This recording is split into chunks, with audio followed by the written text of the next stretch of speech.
Aku suka kepada sakit kerana Allah menghapuskan dosa aku. Aku suka kepada fakir, hidup zuhud, kerana itu menjadikan aku tawaduk, rendah hati. Yang ketiga, aku suka kepada kematian kerana dia menyampaikan aku pada kekasihku di akhirat, iaitu Allah Subhanahu wa taala.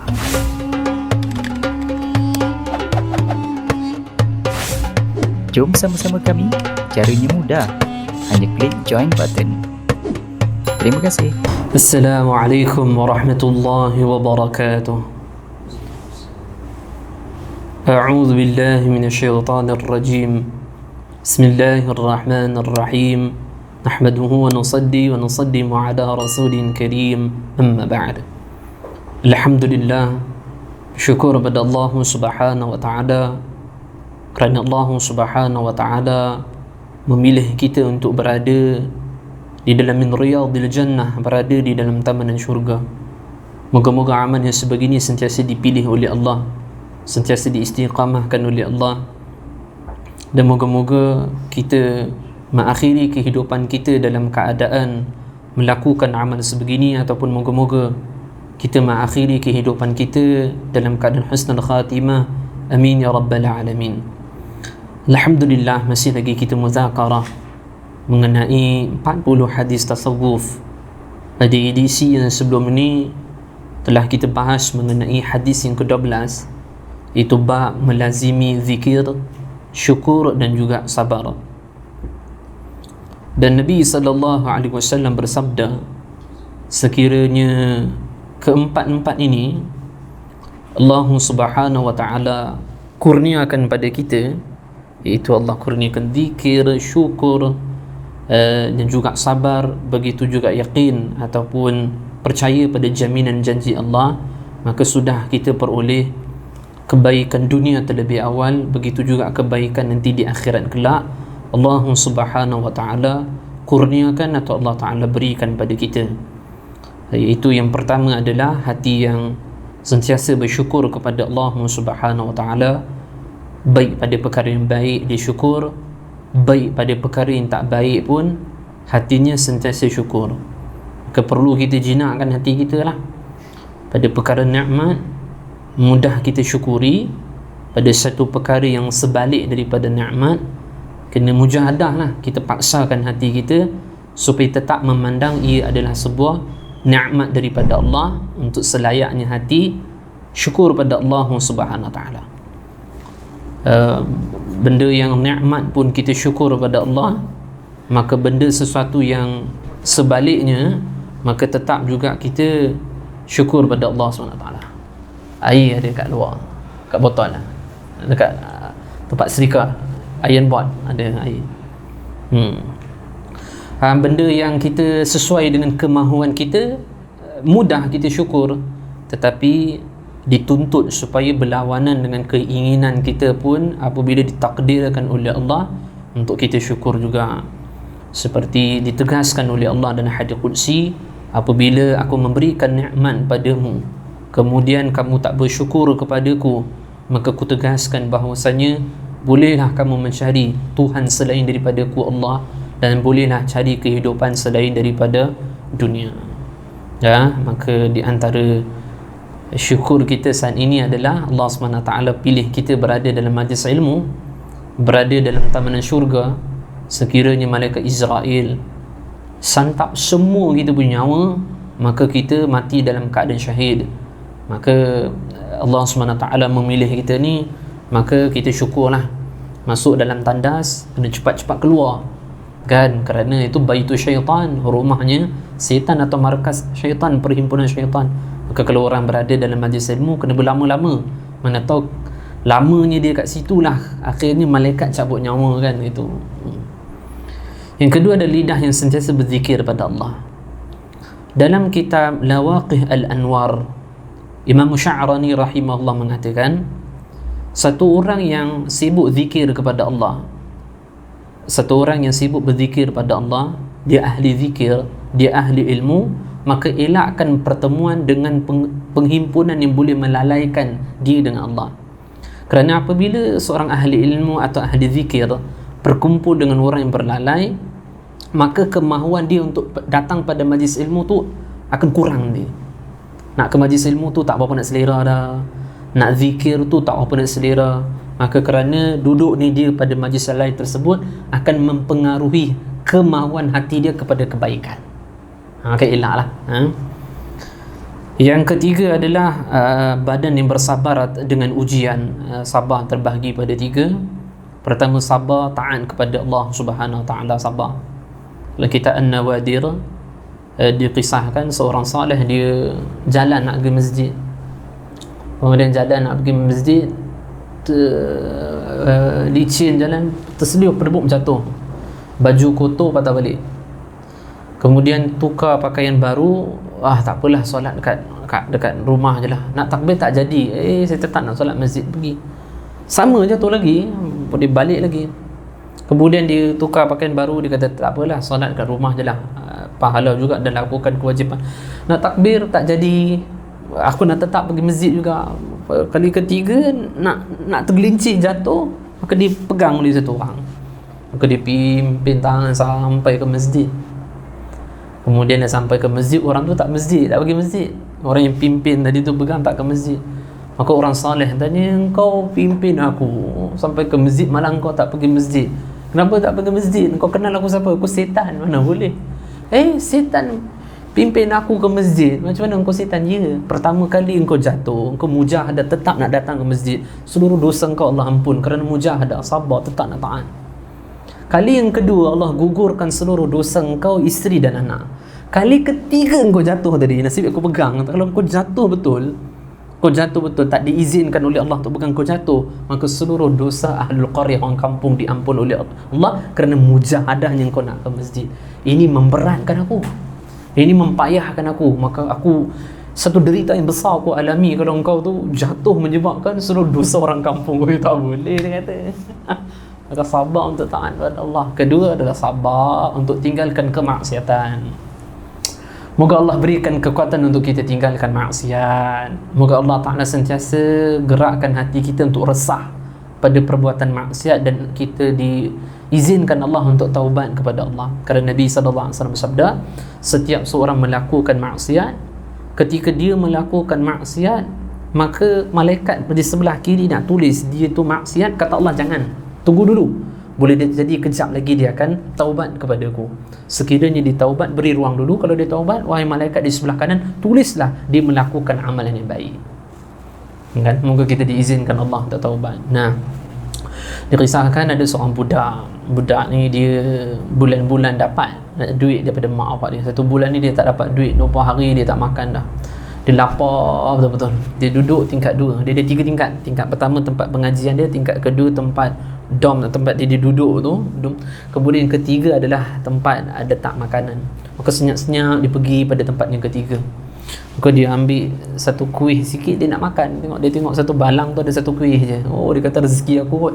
Dia nak makan, dia kata astaghfirullah wa atubu ilaih hadzal haram. Oh, ini makanan haram ni. Mana boleh ni. Masya-Allah, dia tinggal. Lapar, dia turun tingkat 3. Syekh dia tanya, nak nikah tak? Oh, dia kata nak. Dan dia kata, baik, nikah dengan puteriku. Dia kata, jangan sebab aku tak ada duit. Dia kata, tak apa, aku mudahkan. Akhirnya nikah. Setelah nikah, dia masuk pada tingkat yang ke atas. Isteri dia ada, isteri dia letak banyak makanan dekat dia. Teriak, dia nangis dia. Dia tanya, kenapa teriak? Kerana aku kurang cantik tak? Kerana aku sabar dengan satu kuih yang haram, Allah gantikan kuih yang banyak yang halal untuk aku. Aku sabar dengan satu kuih yang haram, Allah bergantikan seorang isteri yang salihah yang halal untukku. Maka orang yang tinggalkan maksiat, Allah akan bagi yang lebih baik di dunia sebelum akhirat. Moga Allah beri kekuatan untuk kita tinggalkan maksiat. Ini nafsu ni, masya-Allah. Elak daripada tipuan syaitan senang. Di antaranya setelah daripada salat baca ayat kursi kan. Bismillahirrahmanirrahim, la yadurru ma'a ismihi syai'un fil ardi was samawati. Banyak a'udzubillahi minasyaitanir rajim setelah solat 10 kali. Itu di antara amal. Tapi supaya elak daripada keinginan nafsu, oh ni tak boleh. Tengok bulan puasa tu, kenapa masih orang maksiat? Nafsu tu. Kalau orang boleh mengendali nafsu, tu satu perkara yang di luar jangkauan otak. Ada lagi ke orang macam tu? Moga Allah berikan kekuatan untuk kita, amin.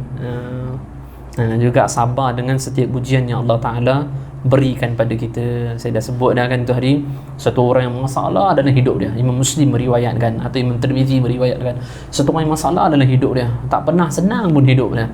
Kemudian secelup di akhirat Allah masuk dalam syurga, ditanya bagaimana hidup kamu di dunia, dia kata tak pernah susah pun hidup saya, senang saja, cukup satu saat berada di dalam syurga, melupakan bertahun-tahun susah di dunia. Sebaliknya, satu orang yang senang, solat tak, haji umrah tak, pergi London, pergi Paris ada lah, haji umrah tak, London, Paris, duit banyak, umrah berkali-kali, padahal yang dituntut adalah berikan duit kepada orang yang susah di sekitar rumah dia, pada dia buat haji, berumrah berkali-kali, bangga dengan kehidupan dia, tak pernah susah pun. Kemudian orang ni Allah Ta'ala di akhirat secelup masuk dalam neraka, dan Allah ditanya kepada dia bagaimana hidup di dunia, dia kata tak pernah pun senang dalam hidupku, cukup satu saat saja di neraka, telah lupa kenikmatan berpuluh-puluh tahun di dunia dahulu. Dan percaya terhadap jaminan Allah ni, Al-Imam Syaqiq bin Ibrahim Al-Balqi atau Al-Balkh rahimahullah mengatakan, bagaimana kamu nak tahu kamu ni istimewa di sisi Allah ataupun tak? Ada dua jaminan, satu jaminan manusia, satu jaminan Allah. Kalau kamu lebih kepada jaminan Allah, ketepikan jaminan manusia, kamu istimewa di sisi Allah. Tapi kamu lebih percaya pada jaminan manusia berbanding jaminan Allah, berarti kamu sama sekali tak ada nilai di sisi Allah Ta'ala. Nah, memahamkan perkara yang terakhir ni, ke hadis yang ke-13. Bismillahirrahmanirrahim. Memutuskan segala-galanya ataupun bergantung kepada Allah Subhanahu wa taala. Daripada Imran bin Husain, bukan Husain, Husain. Daripada Imran bin Husain radhiyallahu ta'ala anhu berkata, Rasulullah sallallahu alaihi wasallam bersabda, barang siapa memutuskan dirinya kepada Allah, yakni mengkhususkan dirinya dan mengharap kepada Allah, atau mudah kita faham, barang siapa yang mengharap kepada Allah, Allah Subhanahu wa taala akan mencukupkan semua keperluannya dengan cara yang tidak disangka-sangka. Ada cerita lagi, kejap saya cerita. Dan barang siapa memutuskan dirinya kepada dunia, mengkhususkan dirinya, maksudnya sibuk dengan dunia dan mengharap kepada dunia, dia mengharap usaha dia yang susah payah pada dunia memberikan kebaikan kepada dunia dia, maka ataupun maka Allah Ta'ala akan serahkannya ataupun Allah membiarkannya kepada dunia, ikutlah dunia nak buat apa. Maka Allah Ta'ala tidak akan bantu seorang hamba yang dia menyibukkan urusan dunia dan dia harap dunia itu menyelamatkan dia. Maka Allah serahkan dunia kepada orang tersebut, maksudnya tak akan dibantu oleh Allah. Beza dengan pada sebutan hadis yang awal, Nabi SAW sebut, barang siapa yang mengkhususkan diri pada Allah, berharap pada Allah, maka pada urusan dia tersebut Allah akan cukupkan dengan cara dia tak sangka-sangka.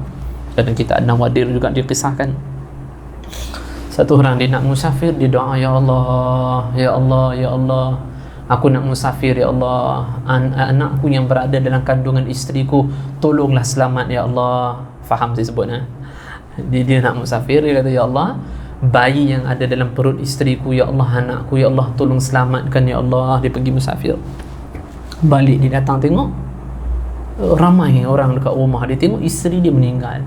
Maka ketika nak masuk dalam liang lahat, dengar ada bayi nangis.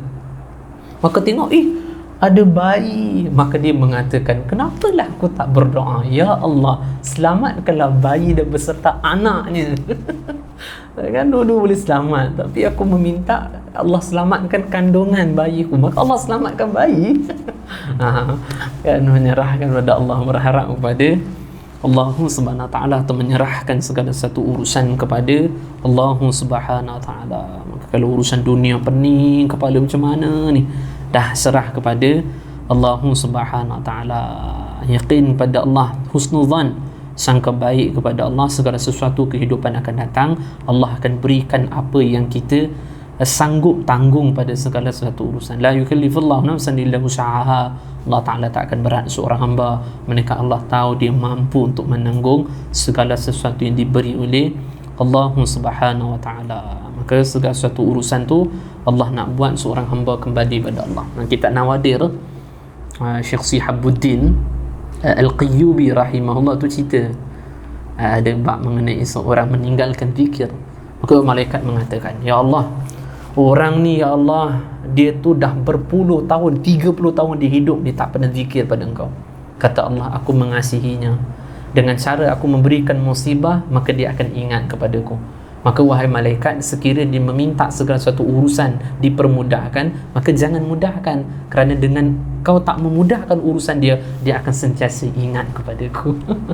Maka Allah Ta'ala bagi rumit urusan kita sebenarnya supaya kita lebih tawajuh, lebih mengharap, lebih menyandarkan diri kepada Allah Ta'ala. Kenapa Allah Ta'ala buat segala satu urusan jadi susah? Allah nak ajar kita, kamu ada duit ke? Kamu ada macam-macam ke? Nampak urusan kamu ni tak boleh kamu settle, melainkan hanya aku saja boleh settle, mintalah padaku, seolah-olah gitu kan. Contoh kita sakit, duit ada, banglo ada, Porsche, kereta semua ada, rumah berbiji-biji bagi orang sewa lagi. Bila datang sakit, tak boleh siapa sembuh melainkan Allah. Allah nak ajarkan, walaupun macam-macam kamu ada, nampak kesembuhan hanya di tanganku atau dalam kekuasaan Allah Ta'ala. Maka pentingnya segala satu urusan menyandarkan diri kepada Allah Subhanahu Wa Ta'ala. Kan Al-Imam Ibn Ata'illah rahimahullah mengatakan, Allah Ta'ala jadikan perangai manusia berkarenah macam-macam dengan kamu supaya kamu tu tak ada sifat mengharap kepada mereka, mengharap pada dunia. Allah jadikan keruhnya dunia, masalahnya perangai manusia supaya hati kamu dikosongkan daripada mereka, hanya Allah itu. Moga Allah Ta'ala sentiasa sibuk hubungan kita dengan Allah Subhanahu Wa Ta'ala. Amin. Sambung pada hadis yang ke-14. Lagi 16 hadis lagi lah habis, insyaAllah. Ya ke? Bukan 16, lagi berapa? Banyak lagi ya. Bab mereka meninggalkan dunia berpaling darinya. Begitulah sifat orang sufi ataupun ahlul mutasawwifin, ahli sufi, akan melazimi zikir, akan sentiasa hati mereka syukur, mereka akan sabar, dan mereka sentiasa yakin dengan jaminan Allah, dan mereka akan serahkan segala satu urusan mereka kepada Allah Subhanahu Wa Ta'ala. Nah, di antara kisah yang masyhur lagi adalah seorang sahabat, dia punya tanah tu tak, kebun dia kering kontang, maka dia salat 2 rakaat, maka dia suruh hambanya tengok apakah ada air, tak ada, maka dia salat lagi, apakah ada air, tak ada, dia salat lagi, apakah ada air, dah ada air dah, kan. Wasta'inu bis-sabri was-salah, maka sertailah kesabaran dan salat kepada Allah Ta'ala. Dan juga di antara sifat mereka, ahli mutasawwifin atau ahli sufi atau ahli tasawuf, adalah meninggalkan dunia dan berpaling darinya. Tinggal dunia dan berpaling, tak mau daripada dunia, menuju kepada, akan saat lagi kita syarah nanti. Bismillahirrahmanirrahim. Daripada Ibn Abbas radhiyallahu ta'anhuma, sesungguhnya Sayyidina Umar radhiyallahu ta'ala anhu masuk bertemu Rasulullah sallallahu alaihi wasallam dalam keadaan baginda, yakni sallallahu alaihi wasallam, di atas tikar yang telah menyebabkan belakangnya, iaitu belakang Nabi sallallahu alaihi wasallam, berbekas. Maka dia, iaitu Umar Al-Khattab radhiyallahu ta'ala berkata, ya Rasulullah sallallahu alaihi wasallam, seandainya engkau mengambil tilam yang lebih lembut berbanding ini, tilam rumah kita macam mana? Muhasabah pada kan, kita mengatakan kita sayang pada Nabi sallallahu alaihi wasallam, kita kasih pada baginda, kerana yang kita kasihi itu akan kita tiru gayanya kan. Orang suka kepada artis, maka artis tu pakai tudung macam mana, dia ikut tudung macam tu. Dia suka artis tu, maka artis tu pakai beg apa, dia pun pakai beg tu kan, macam tu sekarang. Kalau dia tengok artis tu rambut macam tu, dia pun rambut macam tu juga. Ataupun dia tengok artis tu rambut ada color, dia pun colorkan rambut. Maka orang yang mencintai seseorang, maka dia akan tiru sebiji seketut macam mana orang yang dicintai. Apakah hati kamu tak ada sikit pun kecintaan pada Nabi sallallahu alaihi wasallam? Apakah nanti di akhirat orang yang kamu tiru tu akan mensyafaati kamu ketika kamu susah pada yaumil akhir, di pada mahsyar nanti? Pelik kan? Ini kedudukan tilam Nabi sallallahu alaihi wasallam, atau kedudukan lapisan tidur baginda. Pada satu riwayat disebutkan, perhatikan sikit. Pada satu riwayat disebutkan, satu hari isteri Nabi sallallahu alaihi wasallam memperlipatkan agak tebal sikit lapisan. agak tebal sikit tidur, maka Nabi SAW mengatakan, apakah kamu ni nak menyebabkan aku ni tak solat malam, tak menyebabkan aku nak susah bangun kerana melipatkan dengan 4 kali lipatan, maka biasakan hanya 2 lipatan dah cukup untukku kerana memudahkanku untuk ibadah. Saya tu biasa tidur sini, insyaAllah lah, bangun tak bangun lah. Pergi hotel memang haram tak bangun. Beza kan kedudukan dia tu. Moga Allah Ta'ala permudahkan hidup kita. Amin. Maka baginda sallallahu alaihi wasallam bersabda, apakah kaitanku dengan dunia? Apa ada hubunganku dengan dunia? Pada satu riwayat Umar, pada satu riwayat yang masyhur juga, Umar akan kata apa? Ya Rasulullah SAW, Rom dan Parsi yang menyutukan Allah, mereka punya rumah, mereka punya bagaimana kedudukan mereka, dengan engkau hanya begini. Nabi SAW marah pada Sayyidina Umar Al-Khattab kerana menilaikan kehidupan baginda dengan kehidupan kemewahan Rom dan juga Parsi.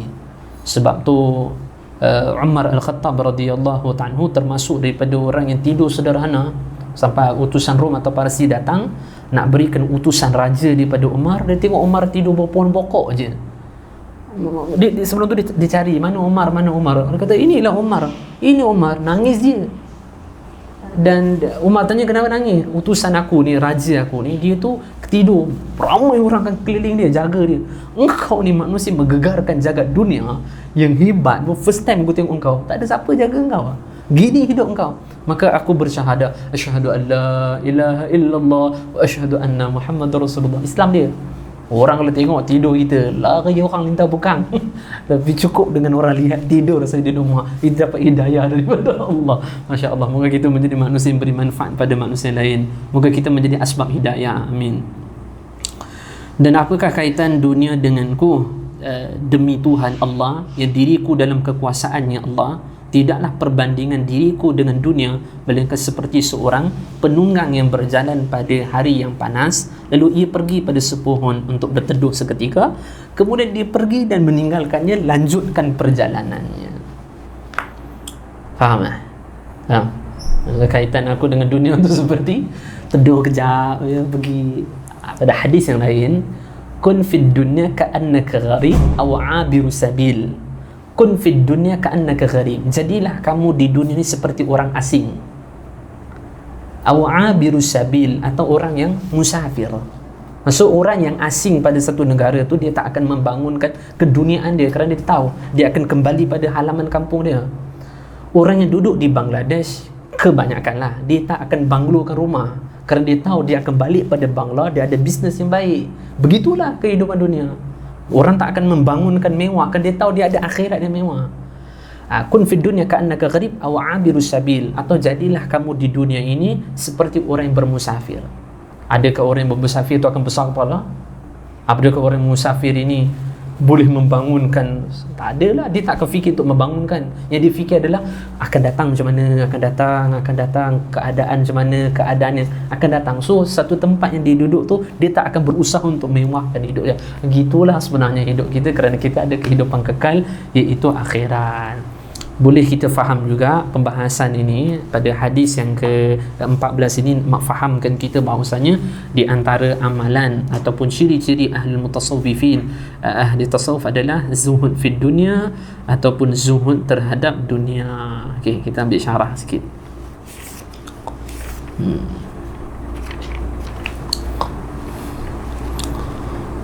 Di dalam kitab Risalah Qushairiyah, hadis yang diriwayatkan oleh Al-Imam Baihaqi rahimahullah, Nabi SAW bersabda, jika di antara kamu semua melihat seorang, jika di antara kamu semua ada melihat seorang yang selalu zuhud terhadap dunia, meninggalkan dunia, berpaling daripada dunia dan berbicara benar, maka dekatilah dia, iaitu orang tersebut. Sesungguhnya dia adalah orang yang mengajarkan hikmah. Pada satu riwayat disebutkan Allah Subhanahu wa taala meletakkan hikmah pada lidahnya. Maka dia berbicara dengan hikmah daripada Allah, maka mendekatilah orang yang zuhud terhadap dunia tersebut. Kerana Allah yang sendiri mengajari hikmah kepada dia, dia bertutur dengan hikmah yang Allah berikan kepadanya, maka mendekatilah ahli zuhud tersebut. Maka pentinglah bagi kita mendekati ahli zuhud yang memecahkan keinginan hati kita pada keduniaan. Muhammad bin Wasi' rahimahullah mengatakan, kalau hati kami ada cenderung kepada keduniaan, kami terus masuk rumah Imam Hasan Basri. Kalau kami keluar nanti, maka keinginan selera terhadap dunia tak ada lagi pada hati-hati kami. Okey, apa makna zuhud? Ada beberapa takrif dia. Saya bawa ada 9. Sebenarnya ada lebih lagi makna zuhud, tapi saya bawa sikit saja, iaitu 9. Pertama adalah zuhud adalah meninggalkan kesenangan dunia ataupun meninggalkan kemewahan dunia. Dia tak mau duit dah banyak-banyak, dia tak nak pakaian yang mahal-mahal, dia tak nak kenderaan yang banyak, yang mahal, dia tak nak ada rumah yang banyak-banyak, tanah banyak-banyak. Kalau ada tanah, dia berikan kepada orang saleh. Nanti ada tanah bagi kat saya, boleh? Tak adalah. Maksudnya dia kalau ada tanah, diberikan pada pusat tahfiz misalnya, atau dibangunkan masjid, atau diwakafkan kepada pengajian, maka dia tak nak mewah banyak, tak nak banyak mengenai dunia, tak mau. Akhirat kena banyak lah. Soal akhirat jangan zuhud, tak apa tamak pergi, tak apa tamak, jangan ada istilah qanaah. Tapi ini soal keduniaan, meninggalkan kesenangan dunia untuk meraih kesenangan di akhirat kelak. Allah Subhanahu wa taala berfirman, katakanlah wahai Muhammad, kesenangan dunia adalah sedikit dan akhirat adalah lebih baik bagi orang yang bertakwa. Surah An-Nisa ayat ke-77. Yang kedua, zuhud adalah tidak mencari dan tidak berusaha. Dia tak mencari kemewahan hidup dan dia tak berusaha untuk memewahkan kehidupannya, dan dia mensyukuri sedikit yang cukup pada dirinya. Itu zuhud. Maksudnya duit tu ada banyak lah, cukup untuk setahun, dah lah, tak payah lah, kenapa nak cari lagi, mampu ke? Itu persoalan dia. Faham tak? Itu persoalan dia. Orang zuhud daripada dunia adalah dia tak berusaha, usaha, tenaga, dan dia tak mencari pada kemewahan hidup apa yang ada padanya, atau menambahlah apa yang tambah dia tak cari, dan dia mensyukuri sedikit yang mencukupi pada dirinya, itu saja diterima. Atau boleh jadi kita jadikan zuhud ini buahnya adalah qanaah juga, boleh jadi macam tu juga artinya. So, kalau kita nampak macam zuhud je, tapi kita ada usaha untuk menambahkan keduniaan kita, mudah munafik tu nama dia kan. Nampak macam zuhud kan, nampak pakaian compang-camping, nampak coklat-coklat sikit kan, tapi dalam hati macam serigala. Apa maksud serigala tu? Kemahuan pada dunia, kebulu tu dia. Nanti ada tahapan-tahapan zuhud nanti. Tapi janganlah nanti cari banyak-banyak duit, nanti susah nanti. Akhirat nanti jadi payah nanti. Kalau nak manusia dekat, kumpullah harta. Tapi nak Allah dekat, tinggallah harta. Kalau nak dicintai oleh orang, kumpullah banyak harta. Orang sayang kita nanti, orang tak lupa kita. Apatah lagi time dia susah lagi, dia ingat-ingat kita. Kalau dia hutang kita, dia tak ingat-ingat kita pula. Kita pula nak kena ingat dekat dia. Tapi kalau nak Allah suka, nak Allah dekat, tinggallah dunia. Jadi dah manusia tu, dunia tu dahsyat sekarang.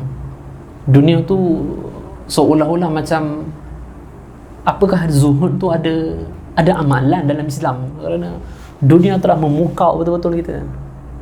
Masjid pun dunia, keluar daripada masjid pun ada dunia. Allah, moga Allah pelihara hati kita semua, amin. Imam Sufyan Ats-Tsauri rahimahullah berkata, zuhud adalah hati yang tidak memiliki perasaan untuk bermewah. Kalau cek hati, tengok ada tak nak bermewah-mewah? Tak ada. Alhamdulillah, moga Allah istiqamahkan, amin. As-Sari As-Saqati rahimahullah berkata, zuhud adalah orang yang Allah SWT hilangkan perasaan bermewah-mewah terhadap nikmat dunia. Allah hilangkan, dia tak ada perasaan. Dan Allah SWT tak rela jika mereka menikmati dunia. Dan hadis Nabi SAW ada riwayat kan, Allah SWT kalau mencintai seorang, Allah akan jaga dia seperti mana seorang kamu menjaga orang yang sakit. Kamu menjaga orang yang sakit, memberikan makan, memberikan minum, berikan ubat. Begitulah sekiranya Allah SWT sayang pada diri seorang, maka Allah akan merawat dia dalam keadaan itu. Sehingga kata Sari As-Saqati, selera pada keduniaan Allah hilang, dan Allah Ta'ala tak rela kalau dia mencicipi sedikit pun daripada keduniaan. Allah SWT tak rela. Dalam riwayat yang lain, sekiranya Allah mencintai seorang, Allah memerintah dunia, kamu tolong berpahit-pahit dengan dia, sehingga dia tak ada selera, feel dunia tu tak ada. Bila sekiranya Allah SWT membenci seorang, maka Allah merintah, wahai dunia, bermanis-manislah kamu dengan dia, sehingga dia sibuk dengan kenikmatan dunia, kemanisan dunia. Maksudnya dia tak ada masa dah untuk akhirat. Yang seterusnya, zuhud adalah orang yang tidak bangga dengan kenikmatan dunia sekiranya dia memiliki, dan dia tidak akan mengeluh atau duka cita sekiranya kehilangan dunia pada dirinya.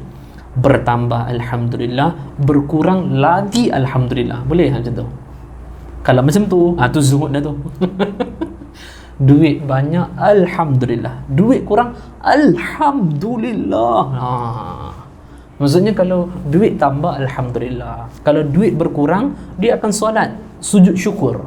Kita kan terbalik kan, nikmat datang, sujud syukur. Tapi kalau nikmat tarik, alhamdulillah, macam tu saja. Tapi kalau nikmat datang, ya Allah, aku buat amalan apa lah hari ni. Tapi orang zuhud, berkurang ke tambah ke sama je. Berkurang tidak gembira, bertambah tidak gembira, berkurang tidak sedih. Itu dah zuhud. Abu Osman rahimahullah berkata, zuhud adalah meninggalkan kemewahan dunia dan tidak mempedulikan sekiranya orang lain dapat menikmatinya. Dia tak hirau dunia lah. Orang lain ada banglo, orang cakap, weh, kawan kita tu ada banglo. Oh iya, alhamdulillah. Macam mana kita ni? Tengoklah, aku pun tak, aku rasa macam aku nak mati dah lah. Tengoklah, nak fikir bab tu nanti, tunggu dulu. Apa tabi'in, seorang tabi'in tu, dia cakap, weh, macam mana ni kita ni dalam keadaan musim sejuk, kita nak kena ada kayu, nak kena beli api. Isteri kepada tabi' ni cakap, dia kata kepada tabi' ni cakap pada isteri dia, ketahuilah sesungguhnya kita akan mati dan kita akan dibangkitkan di hadapan Allah, sama ada kita syurga atau neraka kita tak tahu. Fikirlah bab tu. Fikir bab remeh-temeh keduniaan, buat apa? Maka orang zuhud dunia tu apa? Dia tak ada perasaan kepada dunia, maksudnya, dan dia sekiranya melihat orang lain ada keduniaan pun tak akan terkesan.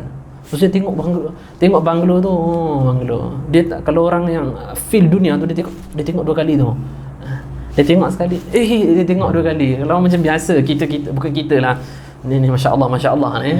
Tengok tu, tengok alah, tak ada apa kan. Maksudnya lah, itu maksudnya. Maksud Abu Osman rahimahullah berkata, zuhud adalah meninggalkan kemewahan. Ditinggal kemewahan dan tak pedulikan orang lain ada.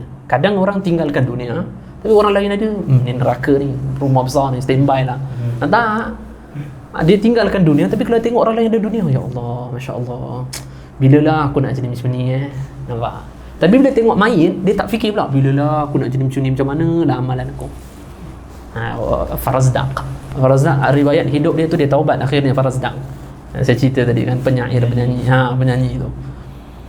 Dia Imam Hasan Basri, dia duduk depan mayit Imam Hasan Basri. Farazdaq datang. Farazdaq beritahu, Imam Hasan Basri, orang tengah cakap belakang kita ni, seorang yang alim duduk sebelah ahli maksiat, apa pandangan kamu? Kata Imam Hasan Basri, apalah kamu ni, aku dengan kau kedua kena fikir apa persiapan kita nak jadi mayit. Untuk menjadi kekayaan belum pasti, untuk menjadi kematian mendatang itu confirm. Apa persiapan kita? Farazdaq meninggal. Orang mimpi, orang tanya Farazdaq, apa Allah beri balasan pada kamu, syurga neraka? Dia kata syurga. Kenapa? Kerana aku duduk bersebelahan dengan Imam Hasan Basri ketika majlis takziah, rahmat turun kepadanya, kena pada aku juga. Kerana itulah Allah ampunkan aku. Moga kita juga serpihan, mana tahu Abang Awi ke siapa ke turun kerana serpihan juga. Alhamdulillah, moga semua kita dikumpulkan dalam syurga, amin. Yang ketujuh, Imam Abu Ali Ad-Daqqaq, ini guru Imam Qushairi rahimahullah, berkata, zuhud adalah tidak mahu kepada kemewahan dan tidak berkeinginan untuk membangunkan rumah yang besar. Jadi kalau orang lain bangunkan rumah besar, kita husnudzan, sangka baik, tapi kita sendiri berpada-padalah.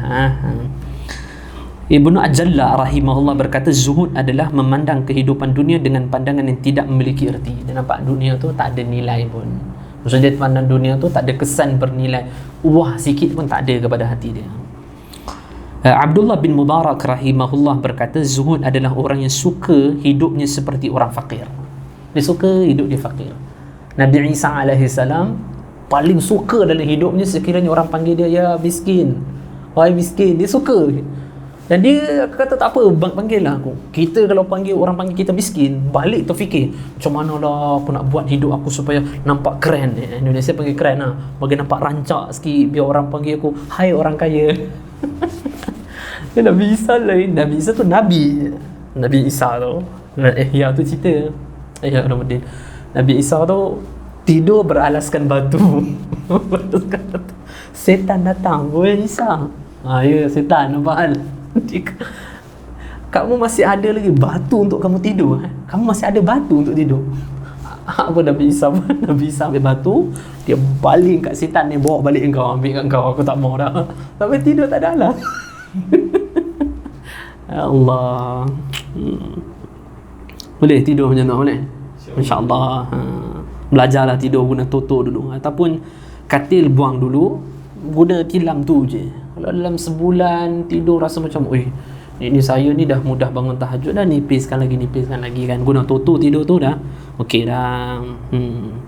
Mungkin ada sakit belakang ke apa, tak apalah kan. Yang seterusnya, Bishr al-Hafi rahimahullah berkata, zuhud adalah tidak mampu memperoleh tempat kecuali di hati orang-orang yang bersih. Maksudnya zuhud, dia mencari nak masuk dekat hati siapa nak masuk. Macam mana aku nak masuk? Maka dia tengok hati seorang tu bersih, baru dia masuk di dalam hati orang tersebut. Moga Allah bersihkan hati-hati kita. Amin. Muhammad bin Ash'ath rahimahullah berkata, barang siapa yang membahas tentang zuhud, cakap mengenai zuhud, memberi peringatan tentang seorang yang hubbud dunia, cinta dunia, tetapi dia sendiri mencintai harta, maka cintanya terhadap akhirat akan dihilangkan oleh Allah Ta'ala pada hatinya. Satu orang bicara perihal zuhud. Ini yang saya takut kadang-kadang tu. Semoga Allah Ta'ala jaga hati kita semua. Cakap lantang bab zuhud. Zuhud. Jangan hubbud dunia, kerana hubbud dunia ra'su kulli qati'ah. Hadis Nabi SAW kan mencela orang hubbud dunia, padahal dia sendiri cinta harta. Maka orang yang macam ni pandai cakap zuhud sedang tak zuhud, maka hati cinta pada akhirat akan disernakan oleh Allah, akan ditarik oleh Allah SWT. Moga Allah Ta'ala pelihara kita semua. Amin. Habis tu jangan tunjuk poyo lah macam tu. Diam sudah lah. Kalau tahu diri tu belum sampai lagi tahap yang diizinkan oleh Allah, kekuatan ada zuhud nak cakap, tak payah cakap, diam. Sedar diri, ya Allah saya tak zuhud, ya Allah saya tak zuhud. Jangan pergi perhimpunan, kena zuhud, kita kena zuhud. Besok-besok dia duk fikir macam mana ni, duit kurang ni kat bank ni, isteri marah ni macam mana ni, aduh macam mana ni, tak bagi nampak balik kampung, ipar-ipar semua kereta hebat, aku ni macam mana ni. Duduk senyap. Nanti kalau ada macam tu, Allah tarik, nanti selera keinginan cinta pada akhirat akan ditarik oleh Allah Subhanahu wa ta'ala. Hakikat zuhud adalah jiwa yang merasa tenang kerana meninggalkan dunia tanpa keterpaksaan. Hati yang jiwa tenang, aku tak ada dunia, Alhamdulillah. Dia tak paksa-paksa diri dia. Allah, Alhamdulillah, aku tak ada kemewahan, tapi Allah, macam mana Islam dah ajak tak dengan kemewahan, aku belajar, tapi aku nak juga. Itu kalau sampai hakikat lagi tu. Tapi okey lah, tapi hakikat belum lagi dah dapat. Tapi kalau orang hakikat sebaliknya, ditinggalkan dunia dan dia tak keterpaksaan, memang Alhamdulillah, syukur ya Allah, jadikan hidup aku begini kekal ya Allah. Kalau orang yang terpaksaan, ya Allah kekal lah, ya Allah kekal, tunggulah ya Allah, saya belum sampai maqam ya Allah, jangan ya Allah. Fudail bin Iyad rahimahullah berkata, ini bagus ni. Fudail bin Iyad rahimahullah berkata, Allah SWT faham, Allah SWT menjadikan segala keburukan ada di satu rumah dan menjadikan cinta dunia, hubbud dunia sebagai kuncinya. Faham? Keburukan ada satu bilik, satu rumah, kunci dia apa? Hubbud dunia. Sebaliknya, Allah SWT kumpulkan kebaikan pada satu rumah dan kunci untuk memperolehnya adalah zuhud di dunia. Faham? Faham? Masyarakat faham? Faham? Allah SWT, contohlah, Allah SWT letakkan kebaikan pada satu rumah. Satu rumah tu ada keburukan dululah. Satu rumah tu ada keburukan. Kunci supaya keburukan tu datang kat kita, kunci yang membuka supaya keburukan datang adalah hubbud dunia. Okey, hubbud dunia. Maksudnya keburukan akan timpa kita dengan adanya hubbud dunia. Allah jadikan satu rumah tu ada kebaikan bermacam-macam. Kuncinya adalah zuhud terhadap dunia. Maksudnya kalau zuhud terhadap dunia, kebaikan tu Allah bagi macam tu. Faham Okey, dalam kitab Ihya Ulumuddin pula. Dah berapa minit dah? 40 minit. Allah. Ni baru masuk Ihya Ulumuddin ni, tak habis lagi tau. Ada sambung lagi tadi. Saya tulis muka 74 muka surat. Jenuh nak baca. 74 muka surat tu saya dah letih lah. Saya ambil sikit saja. Tapi 40 minit bolehlah lagi sikit-sikit, 15 minit kita habis. Sempat tak sempat insya-Allah. Nah, dalam kitab Ihya Ulumuddin, Imam Ghazali rahimahullah bahas secara detail. Imam Ghazali kata kenapa orang tu zuhud? Sebab apa dia zuhud? Adakah sebab dia pandang dunia tu macam mana? Dia mahu saya dibahas. Nah, yang pertama adalah penyebab punca seorang tidak zuhud terhadap dunia. Walaupun dia ada ilmu terhadap pencelaan terhadap dunia yang Allah cela, dia ada. Dia biasa dengar lah Nabi SAW bersabda ketika Nabi jalan ada bangkai kambing. Nabi tanya kat sahabat, apakah kamu nak ambil manfaat? Mereka kata, ya Rasulullah SAW, ini adalah bangkai. Begitulah kata Nabi SAW, ada tuan yang menjaga dia, kemudian tuan dia lah campak dia kerana tak ada nilai. Begitulah Allah menciptakan dunia dan Allah mencela dunia, melaknati dunia kerana tidak ada manfaat kepada dunia. Dia dengar benda tu semua, tapi tetap tidak ada kekuatan zuhud terhadap dunia. Kenapa? Pertama, biasa kita lah kan, zuhud fi dunia tu pada awal tu bab fuqara wal masakin tu kita dah boleh ambil lah kan. Dia pergi kuliah lah, dia pergi kuliah dan dia pun ada kitab khusus Zuhud Umar Al-Khattab dengan Umar bin Abdul Aziz. Oi, kemah dia pergi daurah. Tapi tak jadi juga. Kenapa? Puncanya pertama, ilmunya masih kurang. Dia rasa hebat, ilmu dia banyak tentang zuhud, pada kurang lagi. Kalau ilmunya banyak, betul-betul difahami, maka selera terhadap kemewahan dunia tu tak ada. Pertama, kenapa orang tu ada ilmu tapi masih tak zuhud? Disebabkan ilmu yang dia ada tu masih berkurang. Kedua adalah dia kurang keyakinan terhadap Allah. Dia kurang keyakinan. Ya ke kalau saya zuhud ni, saya tak ada kekayaan nanti di akhirat akan jadi kaya? Ya. Ya ke kalau saya dekat dunia ni saya bersederhana, orang benci, nanti di akhirat Allah Ta'ala akan jadikan saya orang yang mulia di syurga? Ya ke kalau orang jadi boleh ya. Dia kurang keyakinan. Ada ilmu tapi kurang yakin, maka menyebabkan dia tak zuhud terhadap dunia. Yang ketiga, dikuasai oleh hawa nafsu. Memang hawa nafsu dia memang suka pada benda tu. Dia yakin, tapi hawa nafsu tu ajak kepada supaya memang hati dia suka pada kemewahan, nampak pakaian cantik, pakai tie, pakai baju sampai takat ni, pergi event, rambut, pomade pomade, dia suka benda binatang macam tu. Dia memang macam tu. Macam tu, pakai jenis jam tangan, lepas tu spray minyak wangi yang di Zandra ke mak nenek apa tak tahu lah, dia bubur jalan dia memang suka macam tu. Dia memang suka macam tu. Padahal dia ada ilmu, bukan dia tak belajar. Ilmu belajar, ikutkan dia punya ilmu tentang zuhud tu, sebenarnya dia kena zuhud lah, tapi feel dia memang macam tu. Hawa nafsu dia memang terarah macam tu. Yang keempat, dia tertipu dengan kata-kata syaitan. Nanti macam mana nanti orang pandang kamu, orang kamu pandang lekeh kat kamu, orang tak nak dekat dengan kamu. Kamu berpakaian zuhud, hidup kamu ni tak nak kemewahan, nanti kamu tak akan ada kawan, orang tak suka dengan kamu, adik-beradik akan pulau kamu. Nampak? Orang pandang kamu, tak kamu hang ni kolot lah, ketinggalan zaman lah, apalah handset pun 3 sekupang, apalah handset macam ni. Nampak? So dia rasa jadi malu dengan orang. Disebabkan tu juga orang tak ada kekuatan untuk zuhud.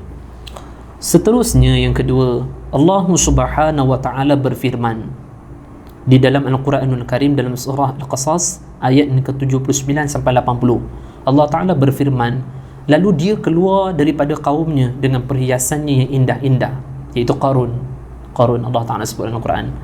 Faham betul ayat Quran ni? Faham Lepas tu bayang tengok situasi dunia kita sekarang. Cuba compare tengok. Faham Lalu dia, yakni Qarun, keluar kepada kaumnya dengan perhiasan yang indah-indah. Orang yang mengkehendaki kehidupan dunia itu berkata, orang yang hati terpaut dunia berkata, tengok dia tu, wah, orang kepada keduniaan, kemewahan, dia berkata, orang tersebut mengatakan, wahai, sekiranya kami mempunyai seperti apa yang diberikan kepada Qarun, sesungguhnya beruntung dia dengan untung yang besar. Best kan kalau kita ni jadi macam dia, tengok Masya Allah hebatnya pakaian dia. Kan kadang kita gitu, tengok orang kafir ni, wah aku kalau jadi hidup macam dia ni, duit banyak, kereta besar, pandai menyanyi, ada follower, pergi mana orang nak selfie, wah alangkah gembiranya sekiranya ada dia telah diberikan pemberian yang besar. Kan gitu. Maka orang yang hati terpaut pada dunia tengok Qarun, terlihat macam kehidupan Qarun. Maka kita jangan orang macam ni. Tengok orang-orang yang Allah yang menyutukan Allah Ta'ala, orang kafir, baik atau orang Islam sekalipun. Dan kita jangan jadi orang macam ni, orang jahil. You tengok, wah bestnya hidup macam dia. Tengok, wah jalan ada orang ni ikut belakang, jalan pergi mana orang kenal, kita besar, wah ya aku nak macam ni lah. Tengok ada anak, ada isteri, wish best kan dapat macam ni, hidup macam ni. Pandai cakap mengenai duit, ada ikut, ada agama sikit, pakai kopiah sikit, pakai jubah, keluar tak pakai dah kopiah jubah, masuk masjid surau. Jangan terkesan. Orang yang ahli ilmu, Imam Ghazali kata, tengok Allah Subhanahu Wa Taala memuji kedudukan ahli ilmu. Kenapa ahli ilmu Allah memuji? Kerana ahli ilmu tu yang sebenarnya dia akan zuhud terhadap dunia. Maka dalam Al-Quran Allah Subhanahu Wa Taala sebut pada sambungan ayat, tetapi orang-orang yang berilmu berkata, maksudnya ahli ilmu tu dia zuhud lah. Tengok kata-kata dia apa, malang nasibmu, rugi hamnya kehidupan. Tengok, ahli ilmu tak teliang kan, ahli ilmu dia tahu nilai rendahnya keduniaan.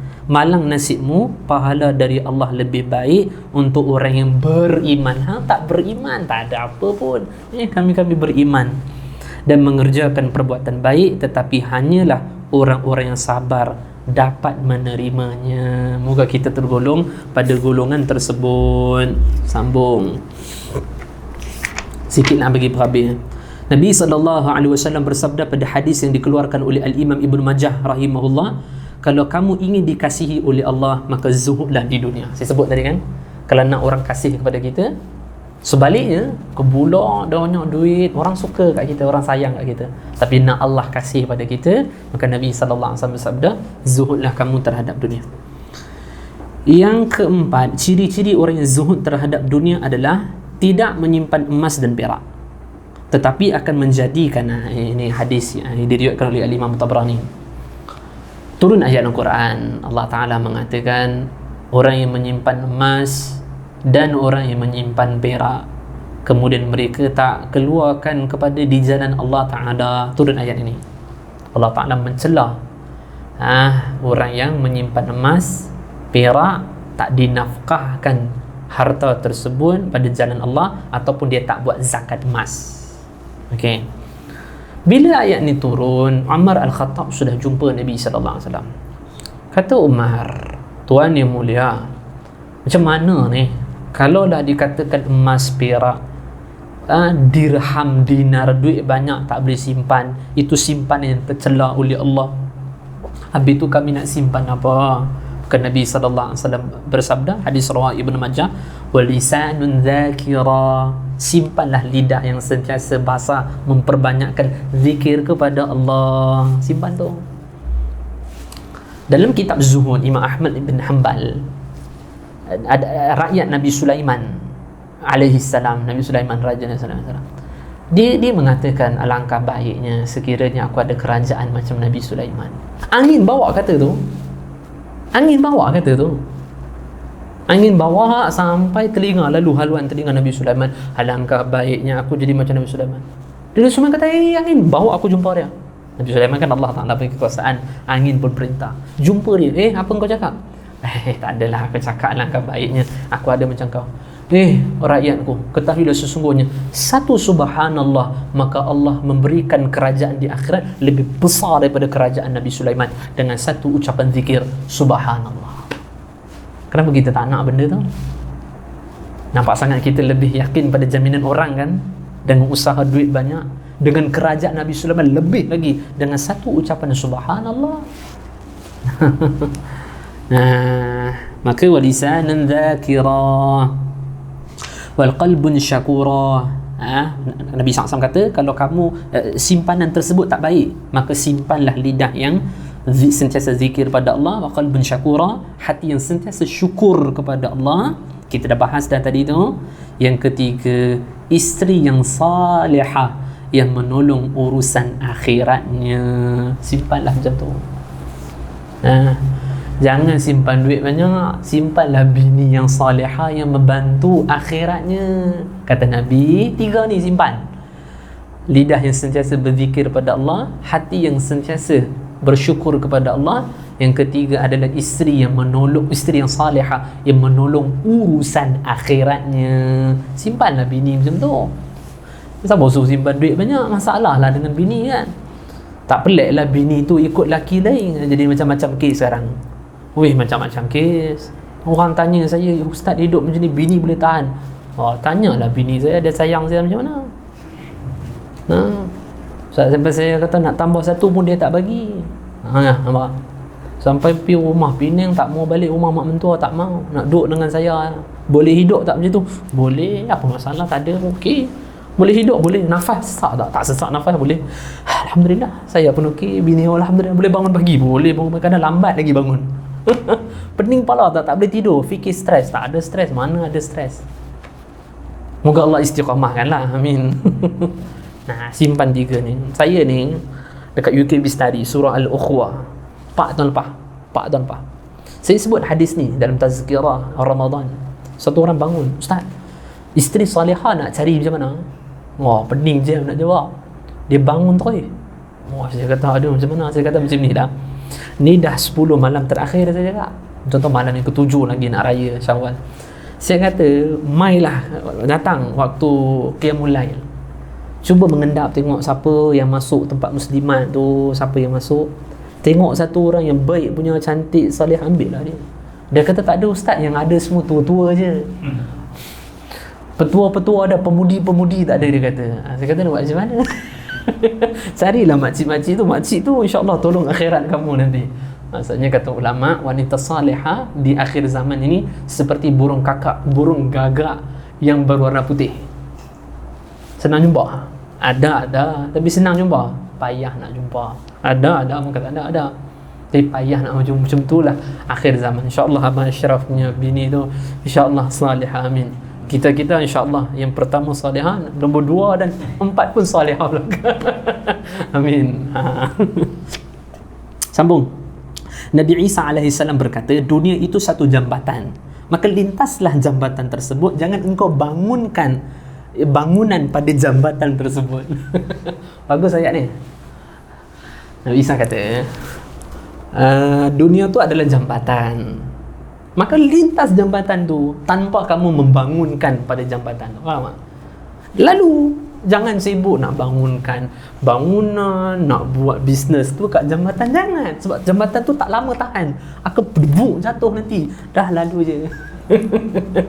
Ini Nabi Isa punya kata-kata ni bagus juga. Yang seterusnya, Nabi SAW bersabda, apabila Allah mengkehendaki kebaikan pada seorang hamba, nescaya Allah zuhudkan dia di dunia. Kalau Allah nak seorang hamba jadi baik, Allah akan jadikan dia tu orang yang zuhud. Dia ada kekuatan untuk zuhud. Gemarkan dia kepada akhirat, dia akan suka kepada akhirat. Sayyidina Abu Darda, Sayyidina Abu Darda radhiyallahu ta'ala mengatakan, aku suka pada 3 perkara. Aku suka kepada sakit kerana Allah menghapuskan dosa aku. Aku suka kepada fakir, hidup zuhud, kerana itu menjadikan aku tawaduk, rendah hati. Yang ketiga, aku suka kepada kematian kerana dia menyampaikan aku pada kekasihku di akhirat, iaitu Allah Subhanahu wa taala. Ibnu Mas'ud radhiyallahu ta'ala mengatakan, aku pelik dengan 2 yang begitu indah tapi ditakuti oleh orang. Pertama adalah fakir. Aku pelik. Fakir tu indah tapi dibenci oleh orang, ditakuti oleh orang. Yang kedua, mati tu indah tapi ditakuti oleh orang, dibenci, ditakut oleh orang. Apakah kita telah memandang 2 itu indah? Dah, insya-Allah mati husnul khatimah. Amin. Cuma kita tanya lah dah ke belum kan. Hadis yang dikeluarkan tadi tu, hadis tadi tu dan Allah Ta'ala jadikan dia zuhud dan hati dia suka pada akhirat, dan Allah Ta'ala akan perlihatkan kepada kekurangan dirinya. Maksud dia akan muhasabah, banyak tengok aib diri dia, tak ada masa untuk tengok aib orang lain. Satu orang yang tenggelam sibuk dengan melihat keaiban diri dia sendiri, kerana Allah inginkan kebaikan pada dirinya. Hadis yang diriwayatkan oleh Abu Mansur Ad-Dailami rahimahullah. Sambung. Nabi SAW bersabda, siapa yang rindu kepada syurga, nescaya bersegeralah dia kepada kebaikan. Maksudnya satu orang nak kepada syurga, maka dia akan jazbah kekuatan untuk segera pada kebaikan. Siapa yang takut pada neraka, nescaya dia akan meninggalkan nafsu syahwat. Takutlah neraka, dia akan kendurkan keinginan nafsu syahwat dia kurang. Siapa yang menantikan kematian, get ready, nescaya ia meninggalkan kelezatan dunia. Kerana dia takut ketika menikmati kelezatan dunia, dia mati. Saya sebutkan Bilal bin Sa'ad rahimahullah, maka Bilal bin Rabah, Bilal bin Sa'ad rahimahullah mengatakan berapa banyak orang menikmati keduniaan, tergelak, terbahak-bahak, sedangkan dia bahan bakar di dalam api neraka nanti. Moga Allah jadikan kita sebagai ahli syurga dan seluruh ahli keluarga kita, amin. Dan siapa yang zuhud di dunia, nescaya mudahlah kepadanya segala musibah. Orang zuhud terhadap dunia, musibah tu tak ada masalah. Alah, tak apalah, kejap nak mati dah. Alah, orang kata aku ni kolot, tak ada masalah lah. Moga Allah berikan hidayah untuk dia. Dia belum faham lagi kedudukan dunia. Tak apalah, insyaAllah faham lah tu. Relax kan. Nabi Isa AS mengatakan 4 perkara yang tidak akan diperoleh melainkan dengan mujahadah. Tadi hadis diriwayatkan oleh Imam Ibn Hibban. Nabi Isa kata 4 perkara ni tak akan kamu dapat melainkan dengan mujahadah. Susah payah baru kamu boleh dapat. Diam. Orang susah payah baru boleh diam. Main isu apa-apa, tangan bergerak, nak komen. Payah kan nak diam? Payah. Nampak macam mulut diam lah, tapi yang kadang komen-komen pedas tu tangan dia yang komen. Kan di antara lidah nombor 2 kita tu kan tangan kita yang tight tu kan. Ini payah nak diam. Kena mujahadah, susah payah baru boleh diam. Yang kedua, merendah diri, tawaduk. Kadang zahir itu nampak tawaduk lah, tapi kadang nampak orang maksiat rasa macam, ya Allah, kenapalah orang ni maksiat ni, nak su'ul khatimah ke apa ni. Macam dia husnul khatimah pula. Kenapalah orang tak macam aku ni. Awak confirm ahli syurga kan? Maka ulama kata tawaduk ni sampai bila? Sampai kamu dah tahu kamu ahli syurga. Sampai tu kamu nak kena tawaduk. Rendah diri, rasa diri paling jahat. Berarti sampai kamu dah tahu, lepas tu nak takabur lah. Kalau kamu dah tahu ahli syurga, kamu nak takabur, tak ada masalah, tak ada dosa dah. Kata ketika tu kamu nak rasa kamu paling alim, paling hebat, tak apalah. Selagi kamu tak tahu kamu syurga atau neraka, selagi itulah kamu tawaduk. Ini payah sikit. Kena mujahadah baru tawaduk. Ketiga, banyak zikir. Yang payah nak banyak zikir ni. Biasa nak baca, lidah tu nak gerak pada perkara lain senang untuk membicara keaiban orang, tapi nak zikir tu jadi payah. Yang keempat terakhir, perkara yang susah nak buat, dia perlu mujahadah baru dibuat, iaitu sedikit dalam segala hal, sederhana, tak banyak keduniaan mewah, tidak bermewah, sedikit dalam segala satu hal, dia akan peroleh dengan mujahadah. Nabi SAW bersabda, ini perkataan Nabi Isa, hadis diriwayatkan oleh 2 ulama hadis, iaitu At-Tabrani dan juga Al-Imam Al-Hakim radhiyallahu ta'anhuma. Berapa minit dah? 57. Boleh lagi 57 baru. 5 minit lah, 5 minit. Kita pederah sikit. Ni ada lagi tak? Tak habis lagi. Zuhud ada lagi. Allah. Nah, sambung. Sebahagian sahabat Nabi, ini dia main asar dah. Dia bukan tak ada hadis dah. Dia main cerita, dia main asar. Sikit tak banyak. Sebahagian sahabat Nabi SAW mengatakan, ini semua Ihya Ulumuddin. Ini semua pembahasan Ihya Ulumuddin. Saya ambil Risalah Qushairiyah dengan Ihya Ulumuddin. Merujukkan kitab tu lah. Sebahagian Nabi SAW mengatakan, ini sahabat Nabi cakap, kami melakukan amalan kesemuanya, maka tidak kami melihat mengenai urusan akhirat yang lebih payah untuk diamalkan, iaitu zuhud terhadap dunia. Ni payah nak amal. Bangun malam boleh, zikir boleh, tapi nak zuhud ni Allah payah. Sahabat tu cakap, kita musibat ni lagi jauh lagi lah. Moga dipelihara oleh Allah, diberi kekuatan oleh Allah, moga dimudahkan. Amin. Sahabat Nabi SAW, sahabat mengatakan, seorang sahabat dia kata, tabi'in, kamu punya amalan kemah. amalan kamu ni tak boleh, kamu menang berbanding kami. Ini setelah Nabi SAW wafat lah. Kata sahabat, tabi'in, kamu punya amalan padu lah, banyak. Kemah kamu punya amalan, tak macam kami punya amalan. Kami ketika Nabi SAW hidup pun kami tak banyak amal macam kamu amal. Tapi sahabat Nabi SAW lebih baik daripada kamu. Tahu sebab apa? Sebab mereka zuhud terhadap dunia. Maksudnya zuhud terhadap dunia tu, kalau perkataan Abdullah ibn Mas'ud, 2 rakaat orang yang zuhud terhadap dunia, mendirikan salat lebih baik daripada orang yang memperbanyakkan solat 2 rakaat dia, solat sunat, tanpa hatinya tak ada zuhud dan diisi dengan hubbud dunia. Yang seterusnya, Umar radhiyallahu ta'ala anhu berkata, ini bapa zuhud ni, Umar radhiyallahu ta'ala anhu berkata, zuhud di dunia itu hati akan menjadi tenang dan merehatkan tubuh, kan? Tengok orang yang nak banyak duit tu, kerja sana kerja sini, main nombor ekor, toto ke apa Magnum ke apa lagi, itu pun dia pergi juga. Celah mana aku, mana ada duit pun dia pergi masuk ke sana, pergi sini. Nak duit banyak lagi, main kod pula lagi. Kod ke apa, kutu ke apa, tak tahu tak pernah nak main kod tu. Dia bulan-bulan kena bayar. Kutu dia celah tu boleh masuk ke. Masuk kerja sana, pergi menjaga sana, pergi menjaga sini, buka YouTube cari bisnes macam mana. Dia masuk semua. Masa dengan bini tak ada, masa dengan anak tak nak. Kan? Tapi orang yang zuhud, hati tenang, tubuh badan pun rehat, relax, ya kan? Ini bapa zuhud cakap ni, Umar radhiyallahu ta'ala cakap. Bilal bin Sa'ad rahimahullah berkata, cukuplah dikatakan seorang itu berdosa apabila Allah menyuruh kita zuhud padahal dia pula gemar terhadap dunia. Cukup dikatakan satu orang tu berdosa. Seorang lelaki berkata pada Sufyan Ats-Tsauri, aku rindu. Ini best juga ni, padu juga. Orang jumpa Sufyan Ats-Tsauri rahimahullah, kata, aku rindu hendak melihat orang yang alim, yang zuhud terhadap dunia. Kata Sufyan Ats-Tsauri, celaka engkau ni, kerana itu adalah barang yang hilang, tak akan diperoleh lagi. Dia cakap lah, saya ni rindulah nak jumpa orang alim yang zuhud terhadap dunia. Kata Sufyan Ats-Tsauri, celaka tiang, yang hang beritahu ni satu barang yang hilang, tak akan ditemui lagi. Maksud dia apa? Payah nak jumpa, bukan susah nak jumpa. Iaitu tara zaman Sufyan Ats-Tsauri tu. Allah. Tapi jangan kita pergi kat ustaz, kita kata, ustaz, rumah ustaz, rumah dah, kereta berapa biji ustaz? Tak payahlah, kita husnuzan, kita sangka baik. Jangan pergi korek pula, ustaz ni kereta apa? Dia tunggu dekat depan masjid tu, dia tengok, oh kereta ustaz ni wifi, tak boleh duduk kuliah ni, tak boleh duduk, bahaya. Tak payahlah, duduk baik-baik, sudah asal untuk dengar. Kisah Fudail bin Iyad rahimahullah. Tak lagi saya cerita lah. Sufyan Ats-Tsauri rahimahullah ta'ala mengatakan, dunia adalah negeri yang bengkok, bukan negeri yang lurus.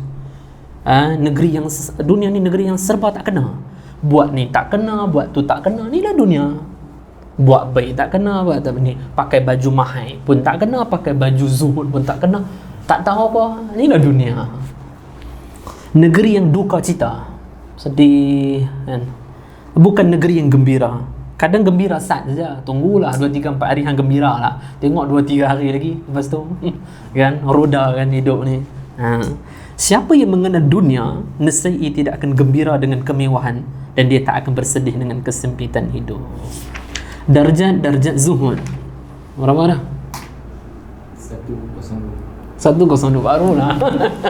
Nah, Fudail bin Iyad tu Fudail bin Iyad di antara yang bukan merajuk lah, agak tak boleh terima Khalifah Harun Ar-Rasyid. Sampai Khalifah Harun Ar-Rasyid nak main rumah, nak dengar nasihat, dia kata, padam lampu, aku tak mau tengok muka, tolong padam lampu. Boleh macam tu? Berani tak? Contohlah YB mana ke, main menteri, Pak Menteri mana main, tolong tutup lampu, aku tak mau tengok muka dia. Panggil masuk, tolong tutup lampu, boleh? Tak, kita pun hati pun cinta dunia. Kita bangun, bismillah, duduk. Bancu teh apa. Fudail bin Iyad kata apa? Khalifah Harun Ar-Rasyid man, panggil dia masuk lah. Sebenarnya aku pun meluat nak tengok. Tutup lampu, aku tak mau tengok muka dia. Jadi Fudail bin Iyad. Tapi Harun Ar-Rasyid ni, saya pun nak beli satu kitab cerita mengenai Khalifah Harun Ar-Rasyid. Ada rezeki tu insya-Allah nak beli satu kitab mengenai Khalifah Harun Ar-Rasyid. Himpunan kisah hidupnya, kata-katanya, khidmatnya dia kepada orang alim. Bagus dia. Harun Ar-Rasyid bagus. Dia memang tawaduk gila dengan orang alim ni. Kita kalau orang atasan, orang alim cakap macam tu, kita buat apa? Kurang ajar kau duduk negara aku takbir tau, jaga. Tapi bagusnya Khalifah Rashid, baiklah tolong nasihat kat saya. Tapi Fudhal bin Iyad bagi nasihat sampai dia kata aku dah jumpa banyak ulama, kenapa nasihat dia tak macam ni Apa kata Fudhal bin Iyad? Semua ulama tu dia nak ambil kesempatan dengan kau, aku tak, maka nasihat aku tu agak padu sikit. Kerana hikmah Allah dah letak lidah kan. Orang yang zuhud kita baca hadis tu kan. Fudhal bin Iyad anak dia jumpa, Abah ni kenapa pelik Abah? Pemerintah bagi duit kepada fuqaha, ahli fiqah atau mufti ahli fiqah macam tu, ahli dalam fiqah, fatwa, hukum. Mereka semua ambil. Kenapa ayah tak ambil? Kenapa anak dia cakap gitu? Mereka yang tahu halal haram ambil. Kenapa Abah tak ambil? Berarti boleh lah. Abah dia kata kau nak sembelih aku Seperti mana kau sembelih kambing, kau ambil manfaat bulunya, kamu ambil manfaat dagingnya. Kamu nak sembelih aku, nak ambil duit aku, nak ambil sikit bahagian duit aku. Lebih baik kamu semua mati kebuluran dari sedangkan kamu tak sembelih aku. Nangis Fudhal bin Iyad, tak nak ambil dia. Tapi kalau nak bagi duit kat saya boleh. Sebab apa boleh? Tanbihul Mughtarid, Imam Sya'rani kata orang salaf dulu, ulama salaf, mereka tak bagikan duit kepada anak-anak mereka. Mereka bagi duit pada orang alim. Kalau bagi duit dekat anak, mati nanti, anak, isteri pakai gelang, mereka nak menangis 40 hari pun tak sampai lah. Dia akan jadi milik orang lain, dia akan hidup dengan orang lain, dia lupa kita kat kubur. Tapi beza dengan orang saleh, mereka doakan kebahagiaan aku di dalam kubur, maka aku suka berikan duit pada orang saleh. Saya sebut ni kat khutbah Penang, balik orang bagi duit RM50. Oh, tak mau sebut dah. Tak mau sebut dah, orang bagi duit pula banyak. Aduh. Lagi salah niat pula kan. Duit tengah duk korang, pergi masjid bagi. Nah, darjat zuhud. Nantilah kita sambung lah. Ada yang maksudnya lebih kurang lah. Imam Ghazali tu bagi tahu ada orang tu dia susah nak zuhud. Dia nak zuhud tapi hati sikit-sikit ada pada dunia. Dan dia sedih, kenapa lah ya Allah, aku nak zuhud ya Allah. Kenapa hatiku ada sikit-sikit ruang untuk kepada nak macam dulu balik. Imam Ghazali kata satu sisi dia syukur kerana masih ada keinginan zuhud, satu sisi lagi dia bahaya.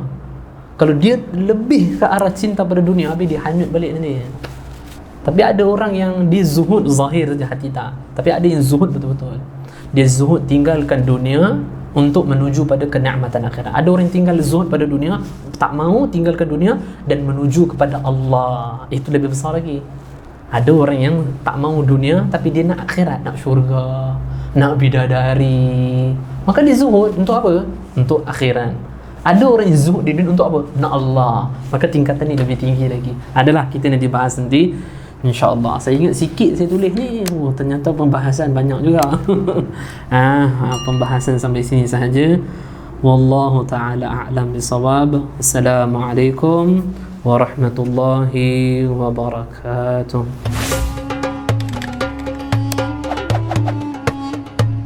Quran tu mendahului sains lama dah. Dengan sebab kita ni tak mendalamkan Quran, kita duk kata sains tu lebih canggih pada Quran. Padahal dia cedok pada Quran. Yang cedok tu pula puak-puak kafir, depa kata depa bagus tak? Pasal apa yang kita tak cedok? Gaduh siang malam bila nak cedok.